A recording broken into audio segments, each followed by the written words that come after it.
In this guide, I will be showing you guys how to add your house name or any house location on Google Maps. Let's get started. First, launch your Google Maps. Now you can switch to the satellite view by tapping on the layers option and selecting satellite. Now navigate to the exact area where your house is located. Then click on the option contribute.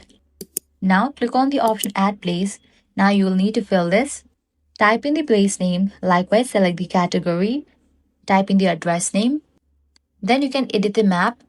Click on this option Edit Map Location. Now pinpoint your house accurately, zoom in carefully and place the pin exactly on your home, then tap Done. In case you want to add more details, click on this drop down, fill all of these details, then click on the option Submit. Google will review your submission and after approval, your house name will appear on Google Maps. And that's it. That's how you can easily add a house on Google Maps. If this guide was helpful, do not forget to like, share and subscribe. Thanks for watching.